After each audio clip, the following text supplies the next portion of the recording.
Բարի երեկո սիրելի բարեկամներ, բարի երեկո հարգելի հեռուստադիտողներ։ Շտապում եմ ներկայացնել իմ հրաշալի երգչին, աշխարհահռչակ երգիչ, Հայաստանի Հանրապետության ժողովրդական արտիստ, Երևանի պատվավոր քաղաքացի Բարսեղ Թումանյան։ Բարև ձեզ։ Բարև։ Ողջույն։ Խնդրեմ Բարսեղ ջան, Շնորհակալ եմ։ Ասեք չես նախ բարև, ինչպես ես։ Ողջույն։ Չես պատկերացնի ինչքան ուրախ եմ, որ այսօր դու իմ հյուրն ես տեղ, իսկապես վատ երգիչ, վատ արվեստագետ դեռ այս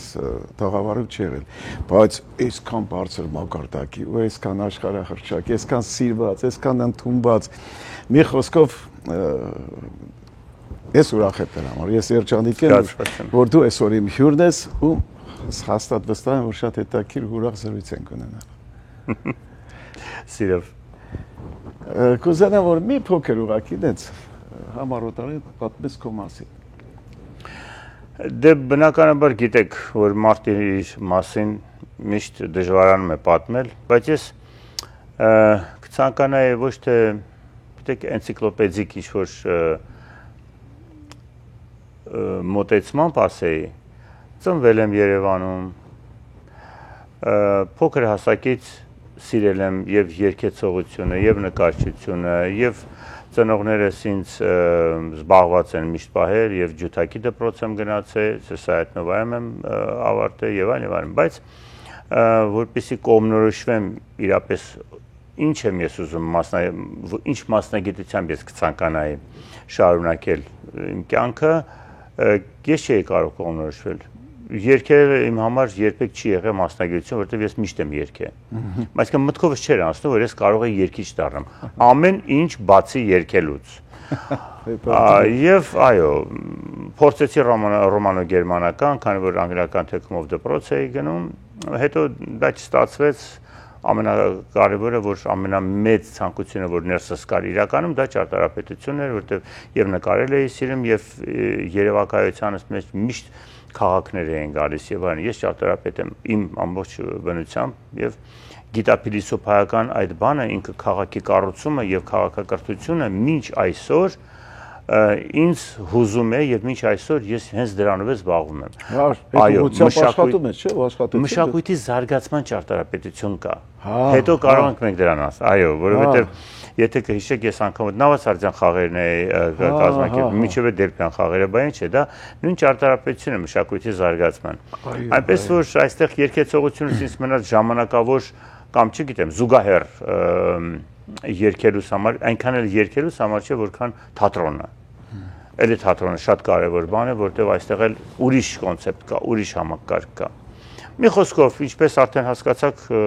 ստիպված եղա կոնսերվատորիա ընդունվել։ Այո։ Եվ ավարտելուց հետո տարբեր փորձություններից հետո բացվեցին որոշ դռներ, այսինքն մրցույթներից հետո հրավերներից հետո արտաժանակի պատասխանատու աշխատանք։ Դրանց մասին առանձին խոսենք իհարկե, բայց ինձ համար շատ հետաքրքիր է այդ արտահայտությունը, ասեցիր, ստիպված եղա կոնսերվատորիա, դու էլ շատ հետաքրքիր է։ Մարդիկ ասում են, ես գնացի կոնսերվատորիա, սովորեցի հետո բանը։ Բայց այդ լավ է, ոնց որ իսկապես դա մեծությունները դրանով են մարդիկ։ Բայց լավ էր, որ կոնսերվատորիա ընդունվեցի։ Գիտեք, ամեն ինչ ես ես մի հասարակ բան ասեմ։ Ինչ էր, եթե ես ճարտարապետական ընդունվեի, հոբիս կլիներ երգերը, եթե երգեցողությունը արդեն հոբիս այդպես էր եղավ, այդպես է շարունակվեց, այսինքն մի բանը որ կդառնում է քո մասնագիտականը, հոբին դառնում է, այս հոբինը գիտեք, այնպեսի մի բան է չես կարող ասել, որն ես ավելի շատ սիրում, այստեղ պարտադրված ես որակը պահել ակադեմիական, իսկ այն մյուս տեղը արդեն սրտից ուզածն ես անում։ Երկուսն է թանկ է, եւ երբեմն լինում են ժամանակներ, որ մեկը մյուսին գերադասում է, եւ այնպես որ լավ է, որքան շատ հոբի ունենաս, այնքան շատ մասնագետներ։ Շատ լավ, ուրախ եմ, Բարսեղ ջան, ուրախ եմ, իսկապես ինձ համար այսօր շատ ոնց որ տոն լինի, որ դու ես այսօր իմ հյուրը։ Ով է եղել քո դասատուն վոկալի ասեք։ Իմ վոկալ դասատուն Արշավիլ Կարապետյանն էր։ Իդեպ ասեմ ձեզ, դասատուն շատ կարևոր նշանակություն ունի։ Ոչ միայն իր մասնագիտական առումով, այլ իր մարդ տեսակը։ Ես էլ եմ այսօր դասավանդում, այստեղ կա մի կա փիլիսոփայական մոտեցում, կա հոգեբանություն, դասատուին անգամ չգիտի ուսանողը ինչ է իրենից վերցնում։ Մենք դասատուից վերցնում ենք այնպիսի բաներ, որ ինքը չի էլ մտածում դրա մասին նա ինչ է տալիս։ Նա մեզ սովորացնում է տեխնիկական ընթերենք, ինչպես կարելի է երգել, կամ ինչպես կարելի է մեկնաբանել, դա արիա կլինի, թատրոն կլինի, երգ կլինի, ժողովրդական երգ կլինի, ֆրանսիական արվեստ կլինի եւ այլն, տարբեր բաներ։ Բայց դու այնպիսի բաների վրա ես ուշադրություն դարձնում, որ նրա մտքով չի անցնում։ Ես ինքս էլ չգիտեմ, երբ որ ես դասավանդում եմ, միշտ մտածում եմ այնպիսի հարաբերություն լինի, որտեղ մենք այսպես թե այնպես, այս սերնդափոխություն հասկացողությունը որ կա, դու վերարտադրվում ես։ Ինչ որ մեկ, այո, այն քո չհասցրած է, իսկ դա բացառվում է, որ որևէ մարդ կարողանա իր միսիան կատարած լինի։ Շատ լավ կլիներ։ Աստված կդառնա։ Գիտեք ինչի՞։ Ես վերջերս մտածեցի։ Դու պետք է մահանաս, որ Աստված դառնաս։ Այսինքն եւ անգամ օրինակ Վիլյամ Սարոյանը ասում էր, ինչու են մարդիկ այդքան ձգտում կատարելությանը, չէ՞ որ դա մահն է։ Այսինքն եթե ինքը կատարելություն, արդեն դու սպառվեցիր, արդեն դու արեցիր, հետո քեզ Աստվածացնում են դրա համար, որտեղ դու կատարյալ ես։ Դու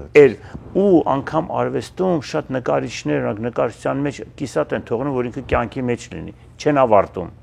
Եվ մարդ արարածնել է այդպես։ Այսինքն դու էլ չես ուզում ավարտված լինել, դու միանգամից փոխանցում ես քո մտածելակերպը, քո ցանկությունները ուրիշին ու այդպես դա հավերժական շարժում է։ Իհարկե, այդ որ ասեցինք ուսուցիչ, կոնկրետ մենք կյանքում կոնկրետ մի ուսուցիչ չենք սովորում, մենք սովորական մահկանացու սովորական կարող ենք երեխաներից հետ։ Ասենք են հանճարեղ երգիչներ կան, էլի աշխարհահռչակ, նրանցից էլ դերասաններ կան աշխարհահռչակ, նրանցից էլ եք սովորում, նրանք էլ են մեր ուսուցիչները։ Ամեն նայելուց նրանց մենք էլ լցվում ենք, ինչ որ բան մեր մեջ ավելանում է։ Ես ուրախ եմ, որ այսքան ջերմ ու հարազատ է գնում այս խոսակցությունը ու բան խելոք խոսակցությունը։ Հիմա այս բանը ինչի վրա ես աշխատում, ինչով ես զբաղված ասեմ։ Ուրեմն առաջինը ասեմ, ես երբեք ինձ միշտ զբաղված եմ պահում եւ այդ զբաղվածությունս տարբեր, այսինքն բազմակողմանի է։ Այո, երբեմն երգում եմ, հիմա մի քիչ ավելի քիչ եմ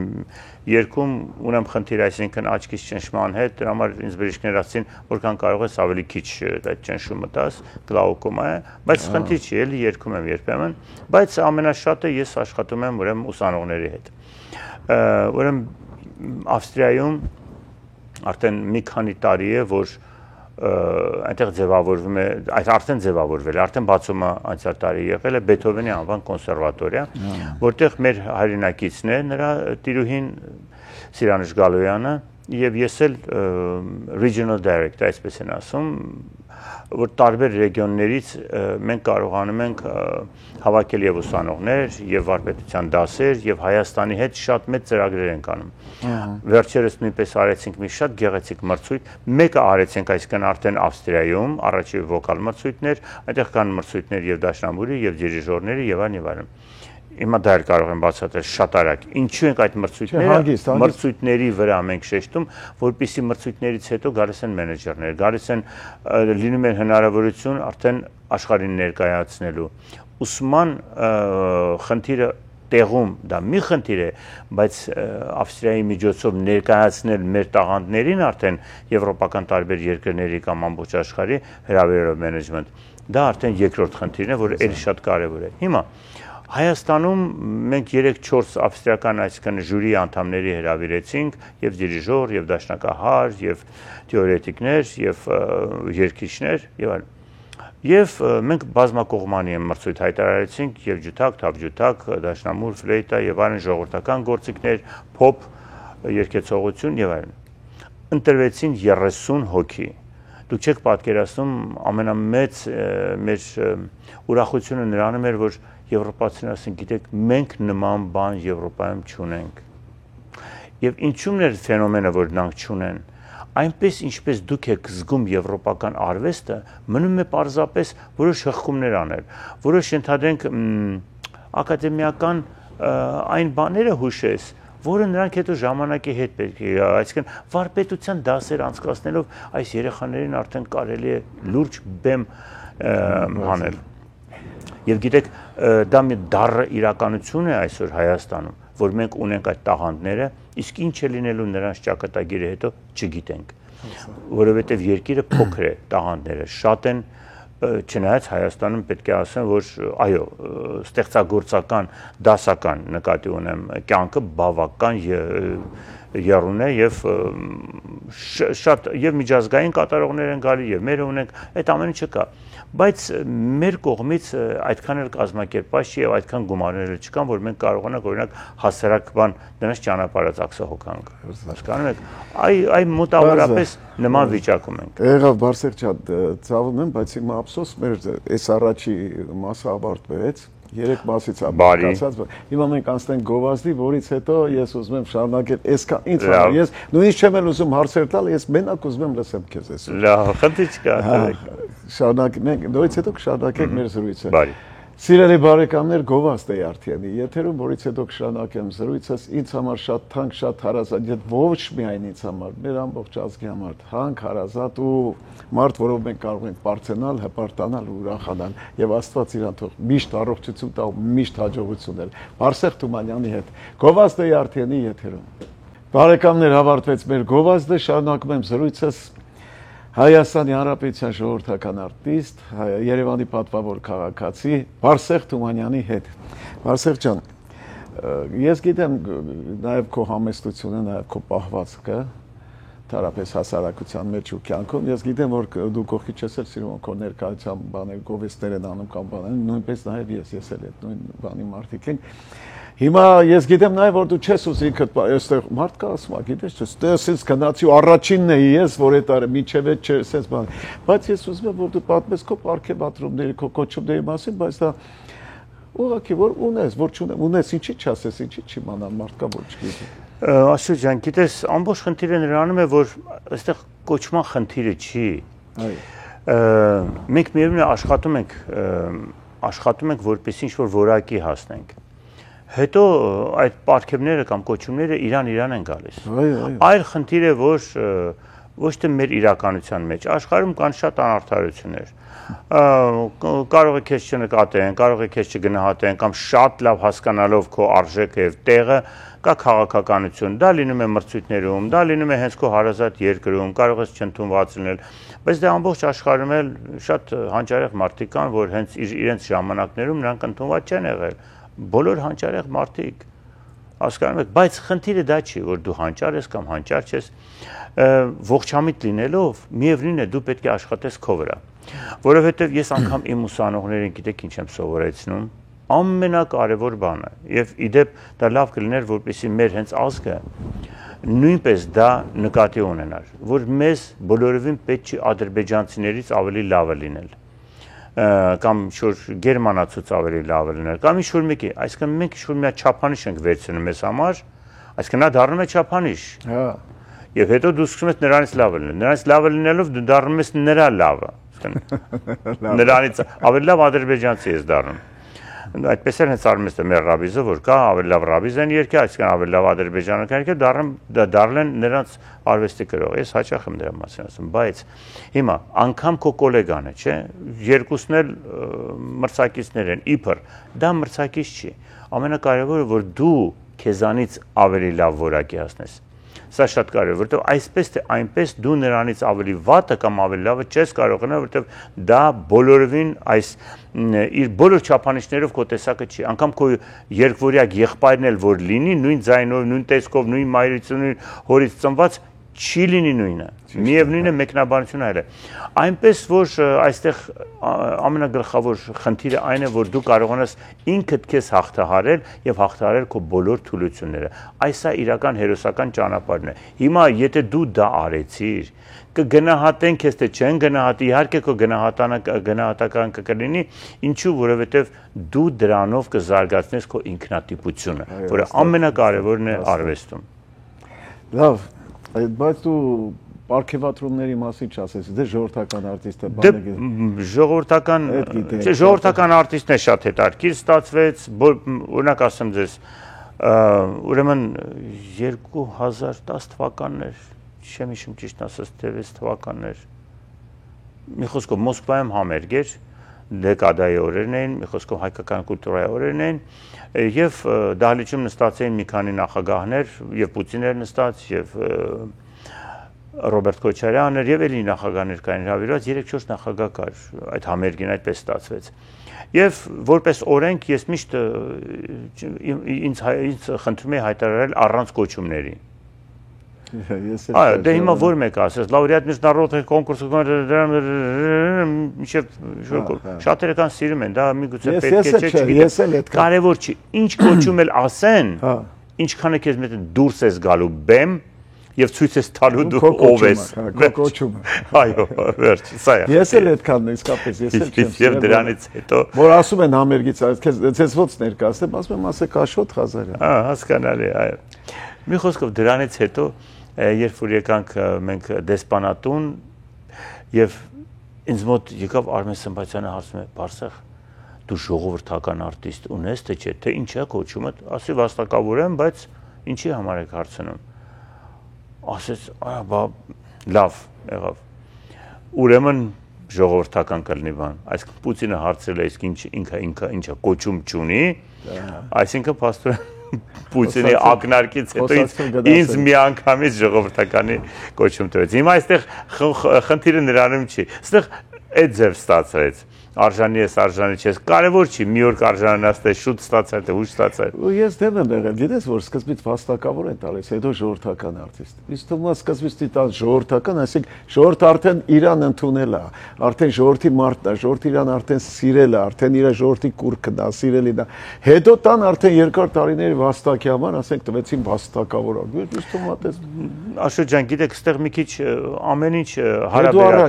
հարաբերական է չէ որովհետեւ վերջին հաշվով գիտեք ժողովուրդը չի գնահատականը տալիս ժողովուրդը քեզ կարող է տալ բայց կա մասնագիտական գնահատական կա մասնագիտական կա ժողովրդական եւ կա ֆինանսական չէ եւ կա բարոյական այսինքն տարբեր տեսակի գնահատականներ կա ժողովրդական արտիստը կարող լինի բարոյական եւ մի այլ կոչում կա որ ստանում ես Օսկար դրանք դա կարող լինի մասնագիտական մի ուրիշը կարող է լինի արդեն ինչպես ասի ֆինանսական այսքան գումար է ստացել բոլորը չգիտես ինչի գումարի են ձգտում բայց իրական իմ կարծիքով մասնագիտականն ու բարոյականն են Վասեղ ջան, ես ուզում եմ հիմա քեզ շատ խնդրեմ որևէ կատարում մեզ ներկայացնենք մեր հեռուստադիտողին ու որևէ մի երբ մի կատարում նվիրես մեզ Ես չգիտեմ կան իհարկե շատ տեսագրություններ կարող ենք եւ Աշակի Արիոզը որ վերջերս իմիջայլոց այստեղ հնչեց մի հիանալի երեկո էր որը Արման Նշանյանն էր բեմադրել կարող ենք եթե հայկական երգեք ուզում Ռոբերտ Ամիրխանյանի քո մեղեդին դա կարող ենք հիմա որևէ ընտրություն մեկը հիմա կընտրի դե գնացինք լավ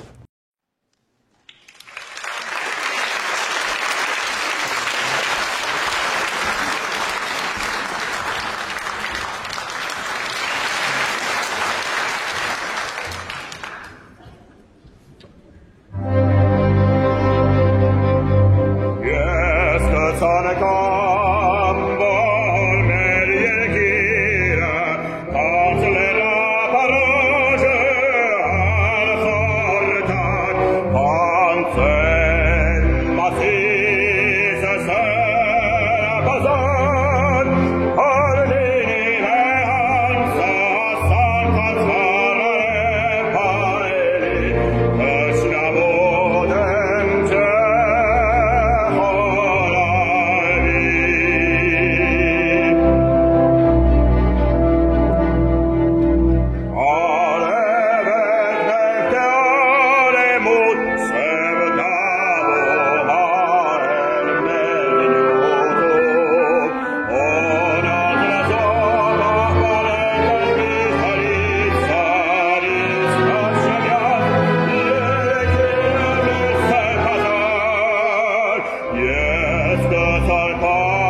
Վարսեղ ջան, շարունակենք մեր զրույցը։ Ես կուզենայի քո կարծիքը, քո գնահատականքը, ավելի ճիշտ, լսել մեր այսօրվա թե օպերայի երգիչ երգչուհիների մասին, թե էստրադային, թե ժողովրդական, ընդհանրապես քո գնահատականը, քո այսօրվա մեր այդ վոկալիստներին։ Ուրեմն պետք է ասեմ հետևյալը, որ մեր ժամանակների հետ եթե համեմատենք, երևի 10-նապատկվել է, առնվազն, կարող եք պատկերացնել, 10-նապատկվել է քանակությունը եւ որակը նույնպես։ Եթե մենք մեր ժամանակներում լավագույնը ընդհանրենք ովքեր կարողացել են աշխարհ մտնել, այսինքն դառնալ միջազգային որակը ապահովել, 3-ից 4 հոգի էինք լինում, հիմա արդեն 15, 20, մինչև 30 հոգի արդեն մենք կարողանում ենք ապահովել աշխարհին դասական երգեցողությամբ։ Եվ դրա հետ գումարած իհարկե եւ գործիքային երաժիշտները, այսինքն նույն ջութակարներ, դաշնակարներ շատ փայլուն, այսինքն սերունդ ունենք։ Միայն իհարկե լուրջ չեն պատկերացնում շատ-շատերը, որ դա շատ կարևոր մի բան է, որովհետև երբեմն ասում են, բա գիտեք, այդքան երգիչ ինչ ենք անում։ Այո, մեզ երևի երկրորդ օպերային թատրոնն է պետք, մեզ էլի համերգային շատ լուրջ մի լավ գեղեցիկ համերգասրահ է պետք։ Կան երկրներ, ինչ-որ կոշիկ են արտադրում, չգիտեմ, տուրիզմով են զբաղված բան, դու արվեստ ես արտադրում, դրանից լավ բան։ Բա հենց էդ է, եւ դասական արվեստ, այսինքն դու ունես ամբողջ պոտենցիալը էլիտար մշակութային այդ անհատներին ճիշտ ներկայացնելու եւ նրանք ապրելով երկրում եւ գումար կաշխատեն կգան, որքան էլ աշխատեն դա չի կարող, բայց չէ որ նրանք աշխարհին ներկայանում են արդեն այն որակով, որը իրենց համար է բարձր արվեստ համարում, ոչ թե մեզ համար, այլ իրենց համար։ Այնպես որ դա կարեւոր է։ Նույնը փոփի մեջ։ Միայն այստեղ մնում է ինչն ենք մենք, այսինքն պետականորեն գնահատում, որովհետև ես ռաբիզի վերաբերյալ արդեն երկար տարիներ հարսանիք է, ուրախանում են, պարում են, բան են անում, երեխաները կուրորեն, որ ծնվում են, մեծանում են, նրանք չեն հասկանում, որ սա ոչ թե հայկական չի, սա խառնաշփոթ մի երաժշտություն է այստեղից այնտեղից վերցրած, որը դեմք չունի, սա պարզապես ժամանցային մի խառնաշփոթ բան է, իսկ եթե այդ նույնը կմաքրվի, այդ նույն տեմպը, նույն գեղեցկությունը կզուլալվի, ոնց որ Կոմիտասը արեց, չէ՞։ Նա վերցրեց կիսաքրդական, կիսաթուրքական այդ ելևեջները մաքրեց, այո, էլի գրեք բարեր, չեն շարունակում։ Այո, քոնը կա, բառի շեշտից ծնված երաժշտությունը կա։ Մենք հիանալի նույն ժողովրդական պարերն է կարող են նոր մշակումներ ունենալ եւ ժողովրդականը եւ ամեն ինչը մի խոսքով։ Այնպես որ ես մեծ ապագա եմ սպասում մեր այսօրվա սերնդից եւ համոզված եմ, որ մենք կունենանք դա։ Լավ, հիմա եկավ այն մասը, որ պիտի իրական պատմություններ պատմես, մեր հաղորդման ձևն է տենց։ Կողո անեկդոտ։ Նոր քիչ առաջ դու ասում էիր, որ խոսում ենք իրար հետ, որ կապված մի հետաքրքիր պատմություն կա Երևանի պատվավոր քաղաքացի ստանալու հետ կապակցությամբ։ Դե այնպես է ստացվեց, որ ինձ զանգահարեցին եւ ասեն, գիտեք, քաղաքապետարանը ձեզ առաջարկել է պատվավոր քաղաքացու, ինչու պատվավոր կոչման, դե բնականաբար հաճելի էր եւ գնացի եւ տեսա իմ գոլեգաներին, ամեն մեկին է շատ մեծ հարգանքով է վերաբերվում, ինչի մասն է խոսքը, այնտեղ սեր ասում են պատահական մարդիկ չեն լինում։ Իսկ հետո դրանից հետո մոտեցան ինձ բանը հերոստատեսությունից, ասեն, իսկ կարող ենք մենք ընդհանրենք վաղը թե 3 օր հետո հաղորդում անել։ Ասեցի սիրով։ Եվ հաղորդման ժամանակ խոսեցինք էլի մշակույթից, տարբեր ինչպես իրար հիմա առնչվում ենք, խոսում ենք բան, եւ ասեց, իսկ պարոն Թումանյան, ինչ եք կարծում, այ պատվավոր քաղաքացի եք դուք արդեն։ Հա, ինչ առավելություններ ունի պատվավոր քաղաքացին։ Մենք ասի, ես չգիտեմ, ես որքան ես տեղեկացված եմ, որ տրանսպորտը պետք է ձրի լինի։ Դե ոմանք ասում են, որ կմահանաս գերեզմանի փող չես տա, այնտեղ շուտ գերեզմանն է կլինի, ասի դե դա արդեն իմ մոտ լուծված է, որպես արդեն ժողովրդական արտիստը թաղման խնդիրը արդեն դե արդեն լավ։ Իսկ ասի իմիջիայլոց հենց պատվավոր քաղաքացի դարձա, այդ օրվանից ես սկսեցի մտածել, միթե պատվավոր քաղաքացին իրեն թույլ կտա տոմս չգնել։ Այստեղ ամբողջ աբսուրդն է։ Ես հավատացեք, ես ինքս հրաժարվեցի դրանից, որովհետև դա իրոք ամոթ կլինի պատվավոր քաղաքացու համար, որ նա տոմս չգնի, որովհետև դա արդեն հարգանքն է։ Այնպես որ ամեն ինչ մնում է իր տեղին, ավելացավ ոչ թե տոմս չգնելը, այլ պատվավոր քաղաքացի։ Իսկ հետաքրքիր, ես քո կողմից երբեք ես անեկդոտման չեմ լսել, ինձ էլ շատ հետաքրքիր է։ Գոնե մի անեկդոտ կարող ես պատմել, ասել։ Շատ հետաքրքիր է, ինձ էլ ես չեմ լսել երբևէ, որ դու պատմես։ Գիտեք, Աշոտ ջան, ես չէի մտածել այստեղի համար, որ անեկդոտ պետք է պատմեմ, բայց ես հենց 2 օր առաջ Էլադի Շախոյանյանի հետ մենք հանդիպեցինք եւ հիշեցինք, որ մենք տարիներ առաջ եղել ենք Արգենտինայում։ Եվ ասեցի, Էլադա, վայ, ասի դու հիշում ես, ախր դու այն մյուս մեքենան նստեցիր։ Մենք էլ Կոմիտաս կվարծետի հետ այս արջևի մեքենան էինք նստել։ Բա դու այդ մոծակի պատմությունը չի մացար։ Ասում եմ, բայսիկ ջան, չեմ իմացել, դա մոծակի լսի։ Ասի դե գիտես, սփյուռքա հայերը մի լեզվով են խոսում, մենք մի ուրիշ լեզվով ենք խոսում։ Ուրեմն Էդիկը Թաթևոսյան, Երևանի բանով դեմը արջև մեր նստել, մենք հետևը Ֆելիքս Սիմոնյան եւ հետևը նստած ենք, այս Էդիկը սենց անում։ Բայց այ անեկդոտ չի, ոչինչ, բայց իմ կարծիքով ավելի անեկդոտն էլ կյանքից վերցած։ Ահա, ինչևից է։ Էդիկ ասում է, արա հորը սարև, արա ის ինչ գիշերեր արա, այս մոծակներ արա, մեռան կծելով արա, այս ինչ բաներ բան։ Այս ուրեմն ընկերը, որը մեզ տանում էր, գնում էինք ճաշկերուտի, ասում է, գներեք, հարցումը գրնամ դալ։ Հացավը տանեմ ասում ասա։ Ինչ է սրե մոծակը։ Մոծակը։ Որա ցավը տանը մոծակը բան, նասիկոմ է։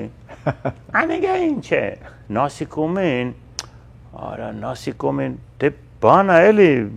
տղեկ նասիկոմեն ոնց էլ հայերեն։ Դե ասեմ, դե բանա լավ, չէ, դե այդ րոպեին արդեն խառնում ես, ինչ միջատ, ինչ մրժեղ ես ուզում ասես, բան ես ասես։ Հա, դե ասում է բանը, գիտեք ասում է, կենթանի է, այնի կենթանի, անեգա կենթանի է։ Հա, կենթանի է։ Ու թռնման։ Հա, անեգա գետր չէ, այո, թռնմա, ու բան ունի սենց, կնջիտ ունի, անեգա ինչ է, արա դե բան, պիղը գիտեք ինչ է, հա, ալիֆանտ, արեգավ գիտեմ, ասում այ, ալիֆանտը որ կա, ասում այ դրակ կնջիտը որ կա, այ դրանից ունի, ես կողխում ասում մսիտ մեջ արունը կաշում է, իրավ գծես, անեգա գտր չէ, անեգա գխած է, դագավին անենք պանդես հաշչեմ, խեղճ մարդու մոտ պատկասիկ են, խեղճ մոծակը, ինչ կենթանի արդեն ձևավորվեց, բայց ամբողջ խնդիրը նրանում էր, որ Արգենտինայում մոծակին հետո պարզեցինք, մոսկիթո են ասում, մսկիթ են ասում այն, մոծակ չեն ասում, մենք ենք մոծակ ասում, այնպես որ ձեզ նման մի պատմություն։ Ափսոս, շատ ափսոս, բայց ցավով պիտի ասեմ, որ մեր զրույցը ավարտվեց, դե հեռուստատեսությունը, գիտես, ամեն ինչ սահմանափակ։ Ես ուզում եմ իմ խորին շնորհակալություն հայտնել, որ այսքան զբաղված լինելով նույնիսկ այստեղ եկար ժամանակ գտար ու եկար։ Ես դրա համար շատ սիրով, Աշոտ ջան, սիրով։ Ավարտվեց, ես հիմա մնաց քեզ տեսնեմ միշտ առողջ, սրտանց կուզեմ, որ միշտ առողջ լինես ու ժողովուրդը քո կարիքը շատ ունի։ Ամենք ժողովրդի կարիքը ինչքան ունենք։ Շատ պետք է իրանք էլ շատ պետք է մեզ։ Միշտ ժողովրդի հետ լինենք։ Միշտ օր հանդիպում։ Շատ շնորհակալ եմ։ Հաջողություն ձեզ։